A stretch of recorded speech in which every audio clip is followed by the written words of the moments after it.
मैं अपने सभी फैसले नेशन फर्स्ट यानी राष्ट्र प्रथम के नजरिए से लेता हूँ, ऐसा कहना है प्रधानमंत्री नरेंद्र मोदी का। नया साल शुरू होने से पहले प्रधानमंत्री नरेंद्र मोदी इंडिया टुडे के चेयरपर्सन और editor in chief Arun Puri, vice chairperson कली पुरी और ग्रुप एडिटोरियल डायरेक्टर के साथ एक साक्षात्कार के लिए बैठे थे। तकरीबन 1 घंटे की बातचीत में प्रधानमंत्री ने अपनी अनूठे मैनेजमेंट का तरीके से लेकर देश और विदेश से जुड़े कई मुद्दों पर गंभीरता से चर्चा की।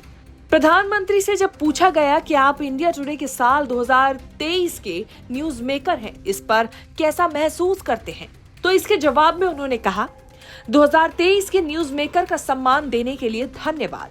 मेरे लिए इस साल कई न्यूज मेकर रहे हैं। हमारे किसान जो रिकॉर्ड कृषि उत्पादन का नेतृत्व कर रहे हैं और विश्व स्तर पर बाजरा क्रांति ला रहे हैं। हमारे लोग जिन्होंने G20 को पूरे देश में बड़ी सफलता दिलाई। हमारे विश्वकर्मा जो अपने कौशल से सफलता की राह तय कर रहे हैं। हमारे एथलीट जिन्होंने एशियाई खेलों, एशियाई पैरा खेलों और अन्य टूर्नामेंट में हमें गौरवान्वित किया। हमारे युवा जो नए कीर्तिमान रच रहे हैं। मुझे कई सालों से देश के लोगों की सेवा करने का सौभाग्य मिला। मैंने सफलताओं के साथ साथ चुनौतियां भी देखी हैं। अगला सवाल पूछा गया, बीजेपी ने हाल ही में जीते गए 3 राज्यों के लिए नए चेहरे का चयन किया है। एक प्रवृत्ति जो आपने पीएम बनने के बाद से स्थापित की है, इसके पीछे मंशा क्या है? इसके जवाब में पीएम मोदी कहते हैं, ये कोई नया चलन नहीं है। वास्तव में मैं बीजेपी के अंदर इस प्रथा का सबसे अच्छा उदाहरण हूँ।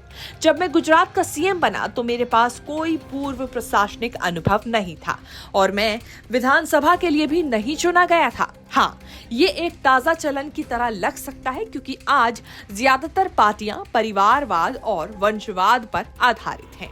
अगले सवाल में पीएम से पूछा गया, आप स्वच्छता जैसे कठिन क्षेत्रों को क्यों उठाते हैं और स्वतंत्रता दिवस के संबोधन के दौरान भी उनके बारे में क्यों बोलते हैं? इसके जवाब में पीएम मोदी ने कहा, माखन पर लकीर तो सब खींच देते हैं, खींचनी है तो पत्थर पर लकीर खींचो। कठिन है तो क्या हुआ, शुरुआत तो करो। मैं इसी पर विश्वास करता हूँ जो मुझे कठिन और असुविधाजनक कार्यों को करने का दृढ़ विश्वास देता है। ब्यूरो रिपोर्ट, राजस्थान तक।